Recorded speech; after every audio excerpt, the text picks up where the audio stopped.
ఒకసారి క్వశ్చన్ చదవండి. చక్రవడ్డీ ప్రకారము ఒక నిర్దిష్ట మొత్తము డబ్బు ఒక సంవత్సరములో ఎంత అయింది సార్? 625/256. ఎన్నేళ్లలో? 1 ఇయర్. మొత్తము 1 ఇయర్. ఇది ఈ మొత్తము డ్యూరేషన్ 1 ఇయర్. కానీ ఇక్కడ క్వశ్చన్లో మళ్ళీ అన్నాడు త్రైమాసికానికి. త్రైమాసికము అని అంటే 1/4. 1/4 ఇంటూ 12 ఎంత? 3 months. 1/4 ఇంటూ 12 ఎంత? 3 months.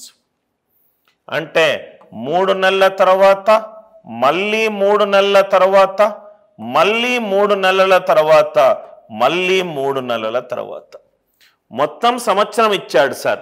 త్రైమాసికము అని అంటే 1/4 ఆఫ్ 12. 1/4 ఆఫ్ 12 ఎంత? 3. ఇది 3, ఇది 3, ఇది 3, ఇది 3. టైం పీరియడ్ అనేది సమానము. టైం పీరియడ్ అనేది సమానము. టైం పీరియడ్ సమానంగా ఉన్నప్పుడు స్కేలింగ్ ఫ్యాక్టర్ సమానం అవుతుంది. ఇక్కడ ఎంతైతే ఉందో ఇక్కడ కూడా ఇంటూ ఇక్కడ కూడా అదే వాల్యూ వస్తుంది. అంటే పవర్ 4 రావాలి నాకు. 625/256 అంటే 5/4 పవర్ 4 అంటే into 5/4 into 5/4 into 5/4 into 5/4. Are you all with me? అంటే స్కేలింగ్ ఫ్యాక్టర్ ఎంత అయింది సార్?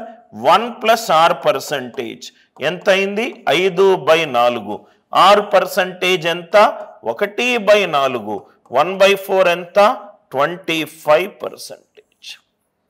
1/4 ఎంత? 25%. మూడో ప్రాబ్లం అందరికీ క్రిస్టల్ క్లియర్గా అర్థమైంది అని నేను అనుకుంటున్నాను.